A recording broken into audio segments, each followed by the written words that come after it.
बिस्मिल्लाहिर्रहमानिर्रहीम। अस्सलाम वालेकुम वीवर्स। तो वीवर्स, आज मैं बनाने जा रही हूँ आलू गोश्त इन कुकर। जल्दी से बन जाने वाली, खाने में बहुत ही टेस्टी और बहुत ही आसान रेसिपी। तो चलिए शुरू करते हैं। तो चूल्हे पर मैंने रख दिया है कुकर और उसमें डाल दिया है आधा कप तेल।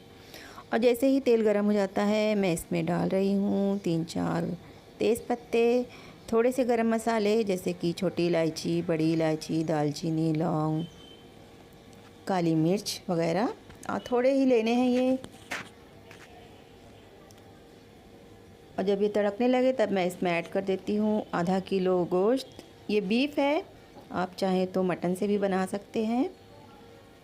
और इसमें जो ख़ास बात है कि हमको जो गोश्त है उसे अच्छी तरह से फ्राई कर लेना है। ये तकरीबन 5 से 10 मिनट हम इसे फ्राई करेंगे तेज़ आंच पर, जब तक कि इसका सारा पानी नहीं ड्राई हो जाता और इसका कलर थोड़ा सा चेंज नहीं हो जाता। तो याद रखें, इसे थोड़ी थोड़ी देर में हम चलाते हुए तल लेते हैं अच्छी तरह से।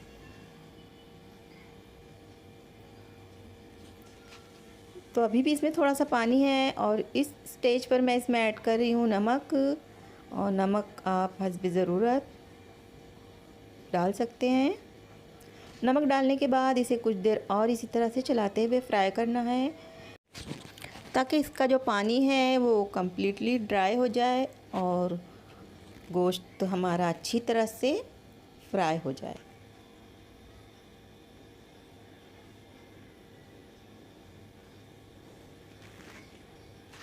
तो जैसा कि आप देख रहे हैं, गोश्त को मैंने अच्छी तरह से फ्राई कर लिया है, इसका पानी सूख चुका है। और अब मैं इसमें डाल रही हूँ कटी हुई प्याज। ये 2 अदद बड़े साइज़ की प्याज है। ये 2 से 3 टमाटर हैं कटे हुए। लहसुन और अदरक का पेस्ट मैं इसमें ऐड करूँगी 1 चम्मच भर के। और इसके बाद हम इसमें ऐड करेंगे पाउडर मसाले, जो कि हैं 2 चम्मच धनिया पाउडर, 1.5 चम्मच लाल मिर्चों का पाउडर, आधा चम्मच हल्दी पाउडर, 1 चम्मच गरम मसाला और 1 चम्मच ज़ीरा पाउडर। और तमाम चीज़ों को डालकर हम अच्छी तरह से मिक्स कर देंगे। इन्हें भुनने की कोई ज़रूरत नहीं है, क्योंकि अभी ये प्रेशर कुक होंगे तो अच्छी तरह से पक जाएंगे। तो नाज़रीन, वीडियो आपको कैसी लगी कमेंट में ज़रूर बताइए। और अभी एक चीज़ इसमें डालना बाकी है और वो है आलू। तो 5-6 आलू मैंने ले लिए हैं, जिन्हें छील लिया है और इसे मैंने साबुत ही इस्तेमाल किया है, ताकि ये ज़्यादा ना गल जाएं। अगर आपके आलू बड़े हैं तो आप 2-3 टुकड़े भी कर सकते हैं। और बस अब इसमें ऐड करना है पानी, जो कि मैं डालूँगी 1.5 कप, या इतना पानी डालें कि तमाम चीज़ें उसके अंदर डूब जाए। और उसके बाद हम ढक्कन लगाकर इसे 20 से 25 मिनट तक कुक कर लेंगे मीडियम फ्लेम पर। अगर आप मटन पका रहे हो तो उसे 15 मिनट ही रखिए। तो अब 20 मिनट हो चुके हैं। ये देखिए, तमाम चीज़ें अच्छी तरह से पक गई हैं और इसे मैंने चेक कर लिया है। गोश्त भी अच्छी तरह से गल गया है, आलू गल गए हैं, प्याज और टमाटर भी अच्छी तरह से गल गए हैं।